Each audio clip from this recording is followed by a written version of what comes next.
오브젝트가 있다고 했을 때 사실 얘는 직접적으로 자신이 사용하고자 하는 오브젝트를 의존하는 것이 아니라 특정 인터페이스를 의존하고 그 인터페이스 하위에 그 구현체를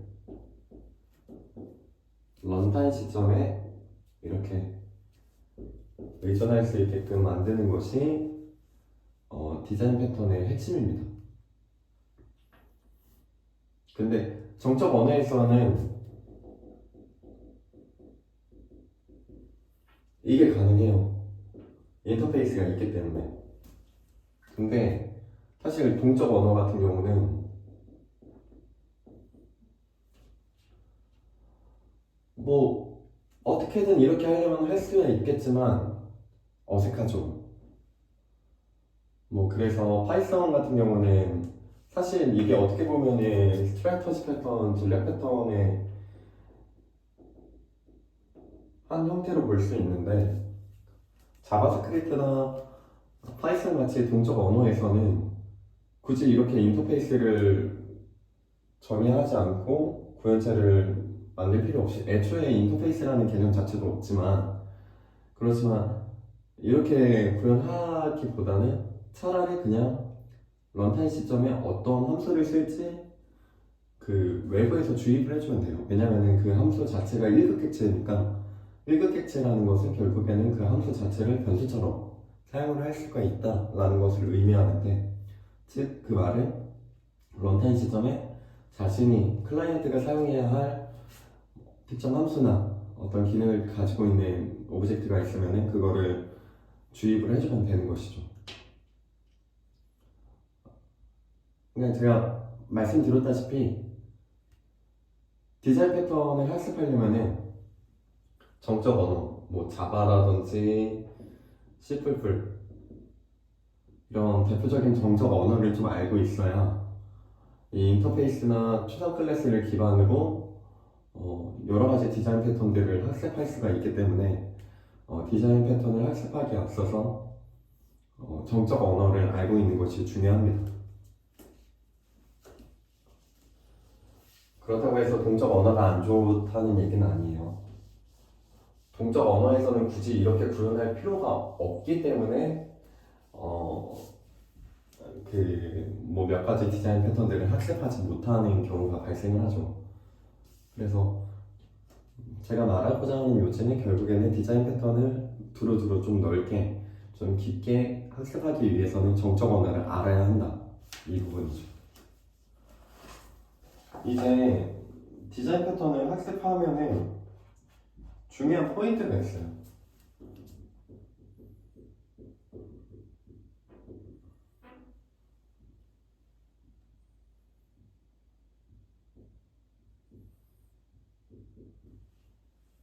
첫 번째로는 UML에서 중요한 포인트.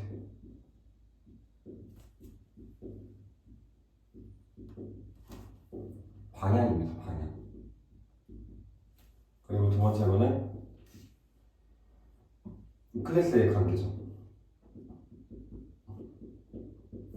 그래서 그 관계에서는 크게 세 가지로 나뉘는데 유즈, 사용하냐 아니면은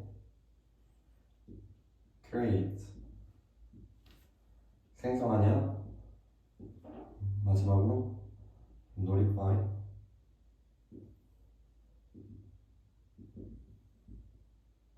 통지하냐 이렇게 나오는데 결국에는 디자인 패턴에서 그 디자인 패턴을 좀 효율적으로 공부하려면은 그 디자인 패턴에서 그 핵심적인 개념 부분을 그 짤막하게 알고 그 그림 자체를 좀 연상시키는 것이 중요해요. 그렇기 때문에 이 A 클래스와 B 클래스가 있다고 했을 때 얘가 어느 방향을 향하는지 이거를 아는 것이 중요합니다. 이 방향의 의미는 결국에는 A 클래스가 B를 의존한다. 의존한다를 쉽게 얘기하면은 A가 B를 알고 있다 를 의미합니다.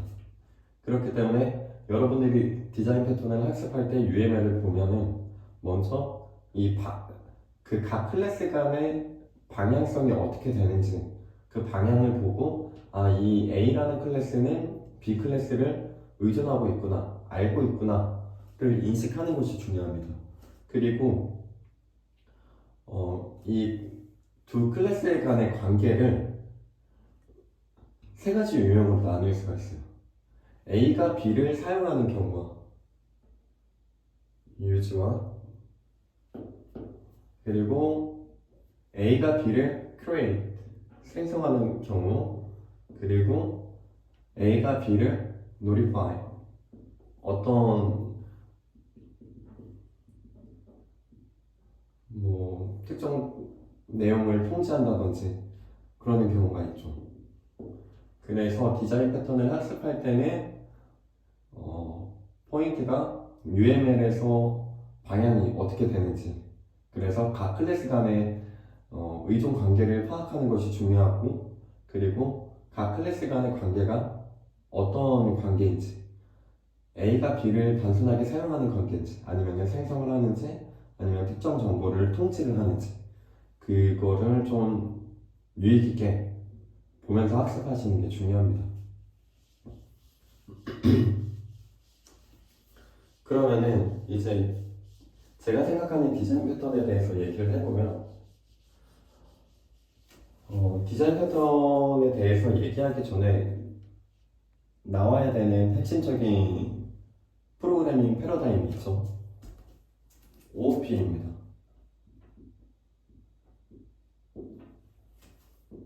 그래서 객체 지향 프로그래밍이라고 하고 OOP에는 중요시 여겨지는 게 추산화와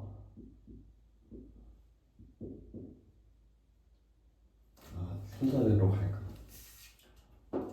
캐슈라와 추산화와 상속과 다양성이 있습니다. 캐슈라 같은 경우는 여러분들이 생각을 할 때 여러분들이 특정 게임 프로그램을 만들거나 특정 언어로 어쨌든 간에 프로그램을 만들 때 그 프로그램에서 그 클래스가 있지 않습니까? 근데 그 클래스가 이제 인스턴스 변수를 포함하고 있어서 이 인스턴스 변수를 가지고 있을 텐데 이 인스턴스 변수를 다른 오브젝트가 직접적으로 변환할 수 없게끔 만들어서 만드는 것이죠. 결국에는 메서드로 호출을 해서 간접적으로 변환을 한다든지 특정 결과를 반환한다든지 그런 식으로 해야 되는 것이죠. 결국에는 데이터 보호가 중요합니다. 그리고 추상화 같은 경우는 우리가 너무 상세한 내용에 집중하는 것이 아니라 그 추상적인 내용에 집중을 해서 그 프로그래밍의 복잡성을 떨어뜨리는 것이죠. 그래서 정보 옷입도 여기에 포함이 되죠. 사실 많은 양의 정보를 알고 있는 것이 좋다는 건 아니죠. 왜냐면은 많은 양의 정보를 알고 있다는 것은 그만큼 변경 포인트가 많기 때문에 결국에는 변경에 유리하게 대처할 수가 없죠. 그리고 상속 같은 경우는 이제 부모와 자식 클래스 간의 관계를 의미하는데 자식 클래스에서는 부모 클래스에서 정의한 모든 코드들을 사용을 할 수가 있죠. 그대로. 그것이 상속입니다. 그리고 이제 OOP에서 핵심인 다양성. 다양성이 핵심입니다. 다양성이라는 것은 좀 더 면밀하게 얘기하면은 부모 타입으로 자식 타입을 컨트롤할 수 있는 것을 얘기하거든요.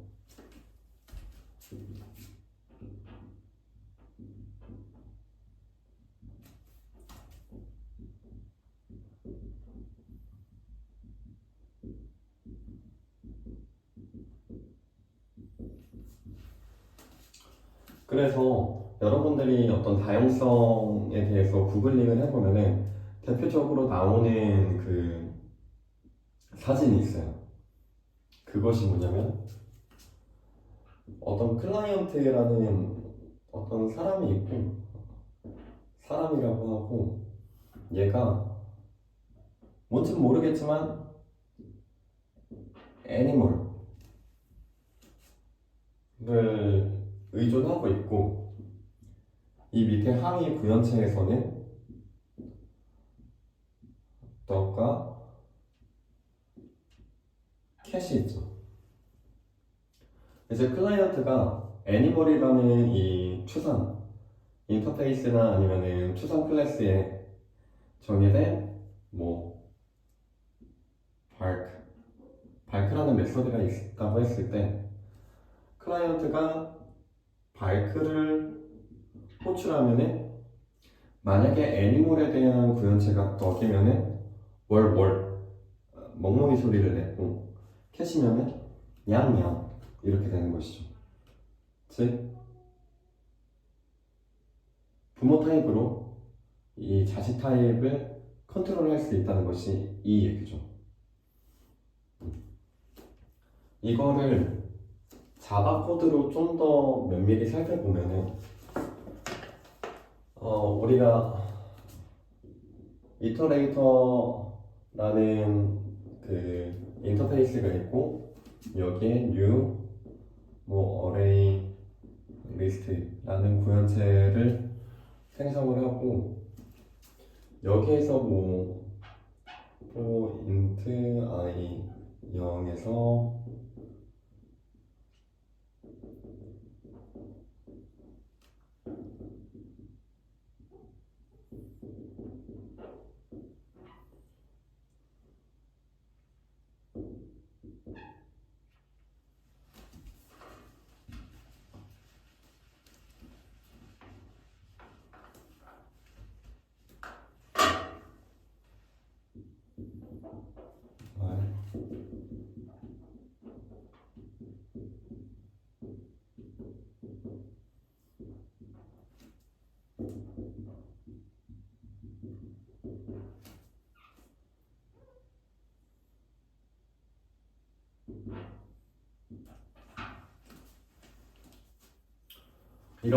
이런 자바 코드가 있다고 했을 때,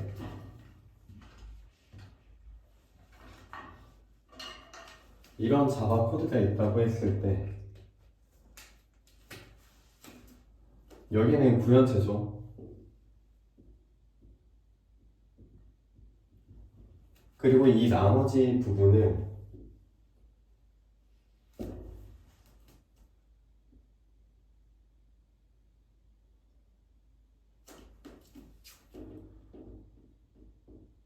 추상 클래스, 인터페이스,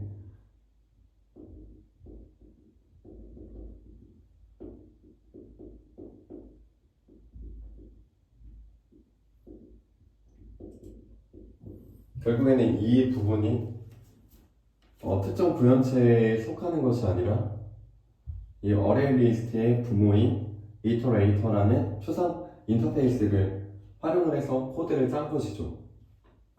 이렇게 되면은 사실 여기에 어레이 리스트를 쓰든 링크드 리스트를 쓰든 아니면은 뭐 더블리 링크드 리스트를 쓰든 어느 구현체를 쓰든지 간에 이 코드는 변경되지 않는 것이죠.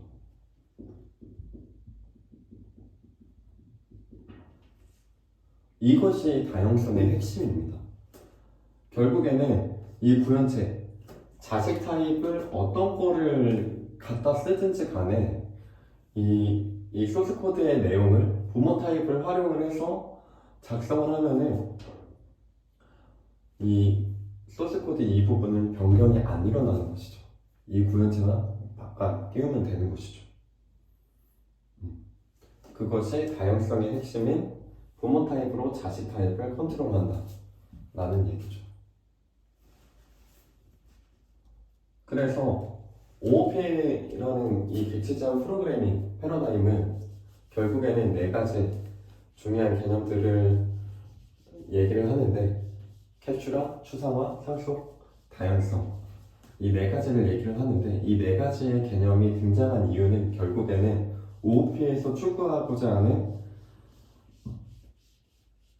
궁극적인 목표 달성에 있습니다. OOP에서 추구하고자 하는 궁극적인 목표는 결국에는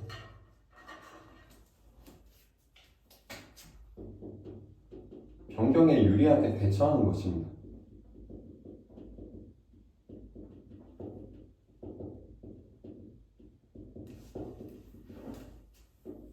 이게 핵심이죠.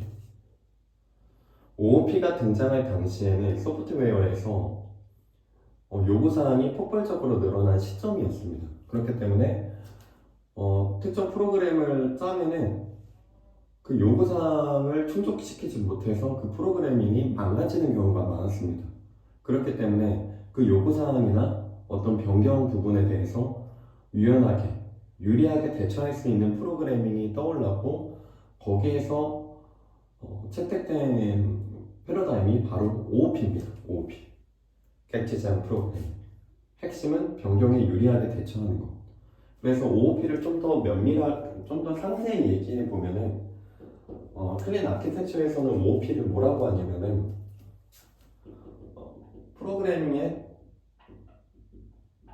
제어 흐름을 간접적으로 전환한다. 사실 OOP 이전의 프로그래밍 패러다임은 절차 제한 프로그래밍이었죠. 절차 제한 프로그래밍은 프로그래밍의 제어 흐름을 직접적으로 전환했습니다. 그렇기 때문에 어떤 최상단에 특정 모듈이 있고, 그 특정 모듈이 여러 하위 모듈들을 의존한다고 했을 때 하위 모듈의 특정 하위 모듈이 변경되면은 그 메인 모듈 자체도 같이 변경되고, 그 동작이 같이 변화하는 현상이 있었죠. 하지만 OOP에서는 프로그래밍의 제어를 간접적으로 전환을 해서 최상위에 있는 메인 모듈이 그 하위 모듈의 변경에 영향을 받지 않도록 하게 그럼으로써 변경에 유리하게 대처하는 것이죠. 그래서 이거를 좀 클린 아키텍처에서 나온 그림이 있는데, 이거는 절차 제한입니다. 절차 제한 같은 경우에는 어떤 메인 모듈이 있고, 그리고 그 메인 모듈이 그 하위에 여러 가지 모듈들을 의존하고 있고, 그 각각의 하위 모듈들에도 여러 가지 모듈들을 직접적으로 의존하고 있다고 했을 때, 특정 모듈에서 변경이 일어나면은 그럼 이 모듈에도 그 변경이 영향이 가고, 결국에는 이 메인 모듈에까지도 변경에 영향이 갑니다. 이게 절차 제한 프로그래밍인데, 이 부분을 OOP에서는 그 객체 제한 프로그래밍에서는 해석을 하는 거죠. 어떻게? 그 각각의 이 메인 모듈 자체가 그 하위의 특정 구현체에 의존하는 것이 아니라 인터페이스, 추상 계층에 의존을 해서, 그래서 그 인터페이스의 그 추상 계층 하위에 있는 구현체에 변경이 일어나도 그 변경의 여파를 안 받게 하는 것이죠. 그래서 이거를 그림을 그려보면은 OOP는 결국에는 어떤 식으로 구성이 되냐면,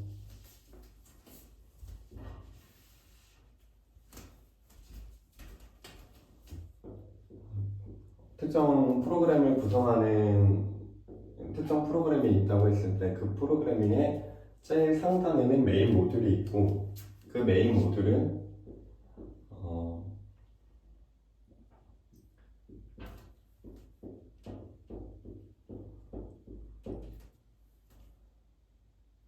어,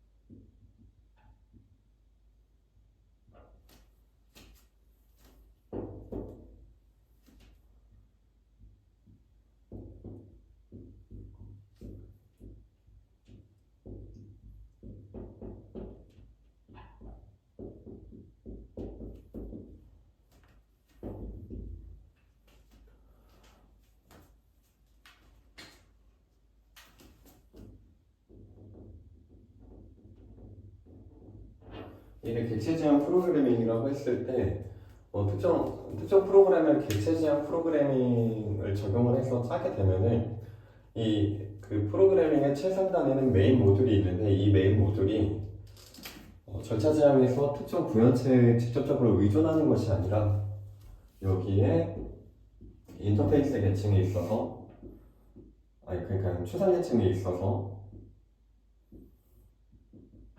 추상 계층을 통해서 이제 그 하위에 구현체를 사용을 하는 것이죠. 그래서 객체 지향에서는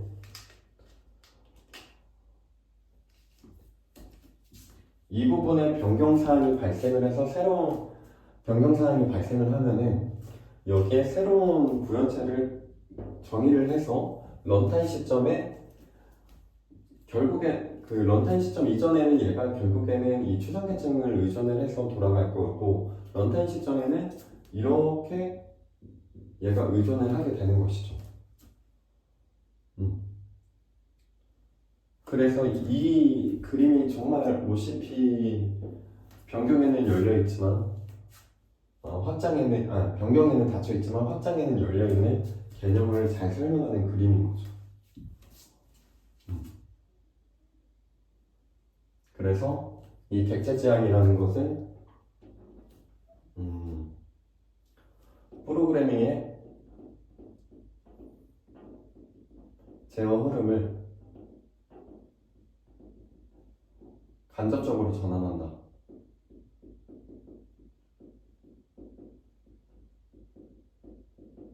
어떻게? 그 상위 모듈에서는 추상 계층에 의존을 해서 그 구현체에 직접적으로 의존하는 것이 아니라 구현을 하는 것이 아니고 그렇게 함으로써 변경에 유리하게 대처하면서 런타임 시점에 간접적으로 전환을 하는 것이죠. 1, 2, 3이 있다고 했을 때 특정 런타임 시점에는 2를 썼다가 특정 시점에는 3을 썼다가 특정 시점에는 1을 썼다가 이런 식으로 간접적으로 전환을 할 수가 있는 거죠. 하지만 이 메인 모듈 자체에는 변경이 일어나지 않는 것이죠. 근데 절차 지향 같은 경우는 프로그래밍의 제어 흐름을 직접적으로 전환하는 것이죠.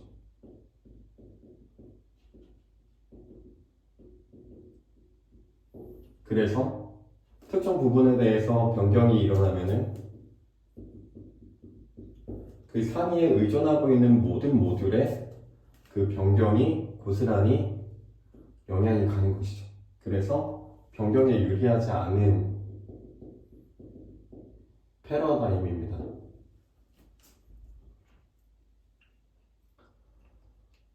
좀 말이 길어진 것 같은데 결국에는 OOP라는 것은 핵심은 변경에 유리하게 대처하는 것이다. 어떻게?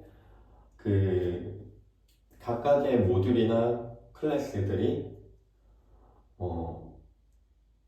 구현체에 의존하는 것이 아니라 추상계층에 의존하고 그 추상계층에는 그 하위에 여러 가지 구현체를 구성해 놓음으로써 런타임 시점에 자신이 필요한 구현체를 사용할 수 있게끔, 선택할 수 있게끔 구성하는 것이죠.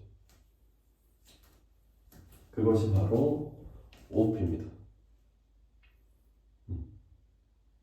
그래서 조금 더 상세히 얘기하면 프로그래밍의 제어 흐름을 간접적으로 전환한다. 그렇게 함으로써 변경에 유리하게 대처한다. 이게 핵심입니다. OOP에서.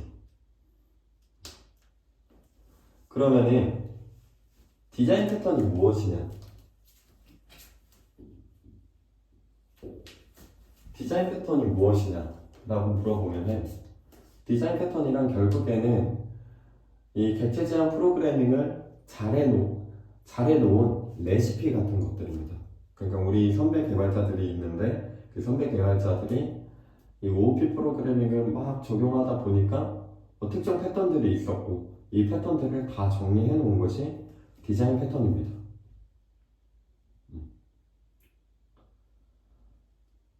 그렇습니다. 그래서 디자인 패턴이라 결국에는 OOP 프로그래밍에서 자주 사용되는 패턴들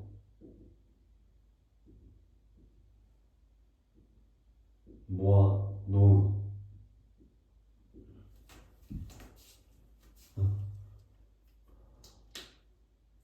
그러니까 디자인 패턴은 OOP 프로그래밍에서 자주 사용되는 패턴들을 모아서 정리해 놓은 거를 얘기를 합니다. 그래서 우리가 디자인 패턴을 학습하고 나서 우리가 추후에 개발자로서 일을 하게 되면은 적절히 디자인 패턴을 활용할 줄 알아야 되겠죠. 맞습니다. 그럼 오늘은 여기까지.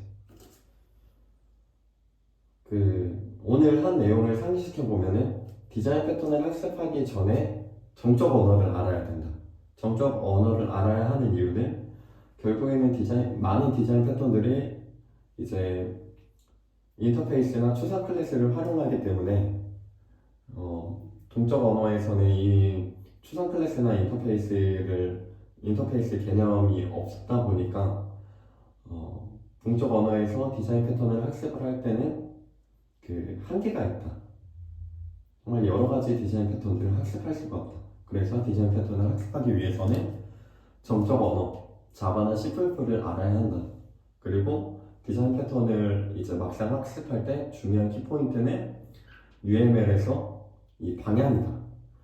A 클래스가 있고 B 클래스가 있을 때 A 클래스의 방향이 어디로 향하는지에 따라서 A 클래스는 만약에 방향이 B로 향한다면 B 클래스를 의존하고 있구나. 또 그 방향에 대해서 그 관계가 정의가 되어 있는데 관계는 크게 세 가지로 정의가 되어 있고 그게 use A가 B를 사용을 하거나 아니면은 create A가 B를 생성을 하거나 마지막으로 notify A가 B의 특정 정보를 통제하거나 이런 관계로 볼 수가 있다는 것이죠. 그리고 OOP란 결국에는 변경에 유리하게 대처하는 것인데 그거를 좀 더 면밀히 얘기해보면 프로그래밍의 제어 흐름을 간접적으로 전환을 하는 것이고 그렇게 할 수 있는 이유는 결국에는 이런 메인 모듈이 자신이 사용하고자 하는 이 구현체에 직접적으로 의존하는 것이 아니라 추상 계층을 통해서 사용하기 때문에 특정 변경 부분이 일어나면은 이 변경된 부분을 따로 클래스를 정의해서 여기에 새롭게 정의를 해주면은 원타임 시점에 이렇게 바꿔가면서 프로그램을 돌릴 수 있다. 그렇기 때문에 변경에 유리하게 대처하게 되는 것이다. 그와 반대로 절차 제한 프로그래밍은 프로그래밍의 제어 흐름을 직접적으로 전환한다. 그렇기 때문에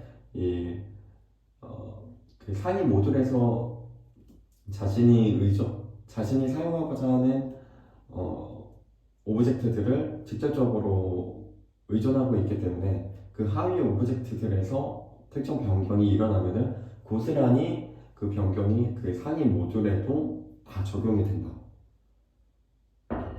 것이죠.